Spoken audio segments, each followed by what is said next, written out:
Well, if there was any question on the talent on this #1 ranked Nebraska Cornhuskers team, I think they answered it for everybody. 2 wins at Pinnacle Bank Arena and 2 sellouts, Anna Bellinghausen and Jacob Padilla. Alongside with you, Jacob, what was your biggest takeaway from the 2 wins here? Well, this team is very good, and they have a lot of players, and we got to see a lot of them. I mean, from first match, second, the improvement up and down the board. They just completely dominated Stanford today, and that's 6th ranked team. Stanford won on Friday as well. They beat the Florida team that beat Pitt by 5 in 5 sets today. So, it's I think a pretty impressive first weekend. Learn more about who's playing where, but I mean, you had different players step up from match to match, and it just speaks to the talent that Danny Busby-Kelly has on her hands and why she's been speaking so confidently about the team that she has. All right, well, let's talk starters, because that was one of the hottest topics coming into both of these matches. Lainey Choboy is the libero, but then we did find out Virginia Adriano starting, Terea Sigler starting. We saw that mixed up, and Ali Czech got the start in the second match, but what was your reaction to those starters that Danny picked out? Yeah, it's interesting. A little different than what we saw with John Cook, where he really emphasized playing the littles in the back row.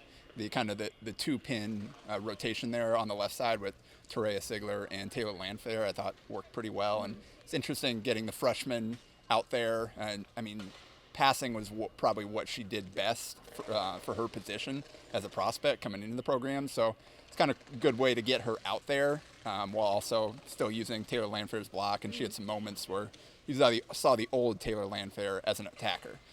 So that rotation looks pretty good. I think no matter what you were going to do at libero, it was going to work out well. And Olivia Malk still played a big role at right back. So a new position for her this year, but she played really well in both matches, just like Choboy did. Yeah.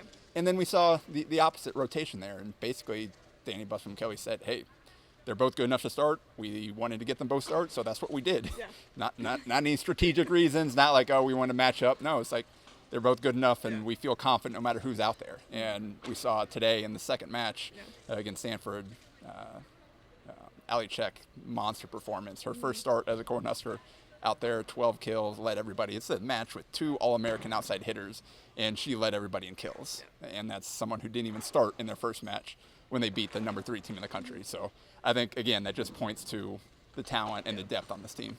Well, not only were the newcomers shining, but also the regular stars. Harper Murray being one of those. I want to touch on her performances, too, between both those matches. Yeah, just steady Harper Murray things. Yeah. About 3.6 kills on 290 hitting between the 2 matches, double-digit both times. Solid passing. Is really good in the back row. So I think we saw Harper Murray doing Harper Murray things, and we're going to see that all season long, I think. And then the 2 MVPs from both matches, Andy Jackson, Rebecca Alex, stepping up for the middles, and, of course, something that Nebraska fans always love to see, feeding the middle. What does that say about that group that Danny has? Rebecca thinks it says that they have some dogs on the team in Andy and Rebecca. And all the middle, she said the whole group has been really strong, and the players have been here. But she's excited about the increased middle involvement. And that's something we saw throughout the spring. In every match, one or both of the bigs really stepped up in the middle there and had big matches there. And that's what we saw the first one. Jackson, MVP of the first match, 10 kills. And here, Alec, 11 kills, wiping away some of the bad memories she had from here in high school.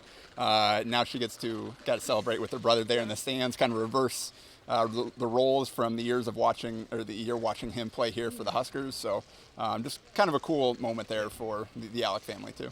Another special moment on the court here at PBA, Macy Bosinger checking into serve and then staying and holding her ground out there. Yeah, served a 3-0 run right off the bat, had a dig on her first play, and then after they ended the run, they left her out there to keep playing to finish out the match, and she had a great pass on one of Pitt's best servers there, and it led to another Alec kill. And you could see, even like the point was still going on the pass, the whole bench like jumped up and run around celebrating like midpoint, and then Alex slammed the ball into the court, and they celebrated again. But just kind of shows the relationship that this team has, and just how much they support each other. Just that's someone who's put a lot of time into this program, played less than anybody else, but when she's ready, she goes out there and plays well. Well, the Huskers are 2-0 to start the DBK era. Next up, it's on ABC, and it's against Kentucky down in Nashville. Thanks so much, and we'll talk to you guys next time.